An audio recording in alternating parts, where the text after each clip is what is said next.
क्यों आ जाते हैं चुनाव के समय या चुनावी साल में? क्या स्ट्रैटेजी है बीजेपी की? कुछ श्रीवास्तव।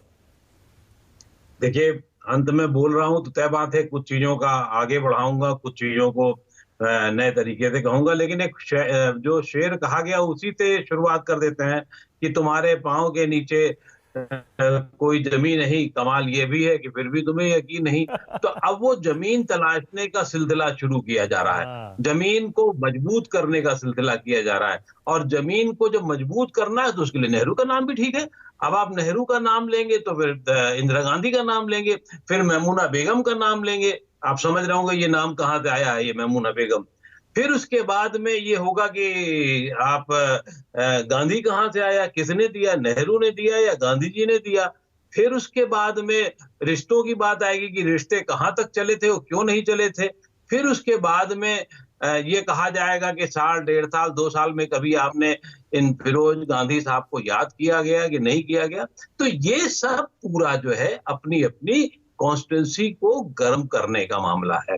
इसमें कोई दो राय नहीं मानक जी कि ये 2024 की शुरुआत है। 23 से तो क्या हुआ, आप मान के चलो, या पिछले 3 महीने से हम सब यही कह रहे हैं कि 23-24 की शुरुआत हो चुकी है। और अगर विपक्ष भी, देखिए होता क्या है, हिंडनबर्ग को पहले कौन जानता था उसको, उसका काम क्या था? शॉर्ट सेलिंग का धंधा है उसका, डिक्लेयर्ड धंधा है, और उसके बाद में वो रिपोर्ट्स को करता है। जब यहाँ आप लाने की, पेगासस लाने की कोशिश कर चुके हैं, बाकी और पीछे तमाम नाम गिनाए जा चुके हैं, तो ऐसे में अचानक यकीन कैसे कर लिया जाए? लोग कैसे यकीन कर ले? और वो भी तब जब संजीव जी बता ही चुके हैं कि इतनी सारी वो पूरा युद्ध जो है लाभार्थियों वर्सेस अन्य चीजों पे चला जाता है।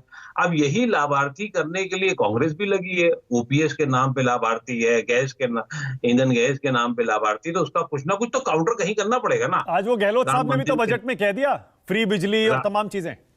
वो किया जाएगा ना, इसीलिए काउंटर किया जाएगा।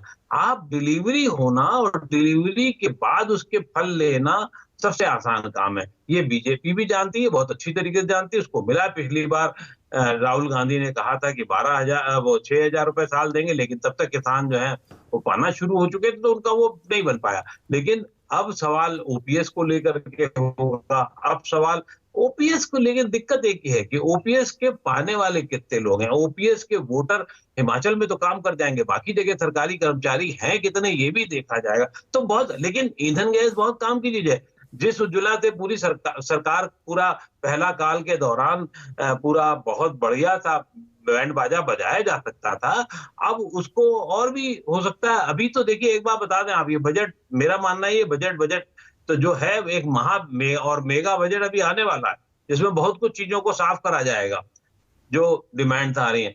तो इस पर अभी यकीन करना और कराना जनता के लिए, हम आप बहस कर सकते हैं, गूगल बाबा की शरण में जा सकते हैं, बहुत कुछ देख सकते हैं, तो वो नहीं है। और दूसरा, जेपीसी की डिमांड कतई नहीं मानी जाएगी। वैसे भी हमारे देश के इतिहास में याद दिलाया जाएगा कि जीपीसी बनी कितनी दफे और उसको लागू कितनी दफे किया है। इतने विद्वान हमारे यहाँ सामने, सब त्यागी जी से लेकर के बाकी सब बैठे हुए हैं, सब जानते हैं कि 12 दफे भी वो रिपोर्ट पूरी तरीके से काम नहीं आ पाई है उसकी। तो जेपीसी को इसलिए नहीं किया जाएगा कि जेपीसी के जहां आप नाम लेंगे तो सब विद्वान जो उसके सदस्य हैं वो एक एक करके बुलाना शुरू करेंगे, रोज खबरें छपेंगी, तो इस पछड़े में क्यों पड़े। लेकिन ये बात भी सही है, जनता ये चाहेगी जरूर कि हिंडनबर्ग को लेकर के कुछ जो तथ्य हैं उनको सामने लाया जाए। कैसे सरकार लाती है, नहीं ला पाती है, उसको इग्नोर करती है, इग्नोर करने का सिलसिला शुरू हो चुका है, इसमें कोई दो राय नहीं। आप क्यों उम्मीद कर रहे थे कि राहुल गांधी की बातों का जवाब नरेंद्र मोदी नाम के जन देंगे? यार, राहुल गांधी ने जिस तेजी से, जिस ऊर्जा से 5-6 महीने के बाद, जिस ऊर्जा के बाद भाषण दिया, उसका असर है। लेकिन वो क्या उसको उतना गंभीर लिया जाएगा? जनता उसे गंभीर लेगी, ये वक्त बताएगा, आने वाले चुनाव बताएंगे। लेकिन ये जरूर है कि पूरा खेल अब फिर से नेहरू नाम को सर्च करने लगा है।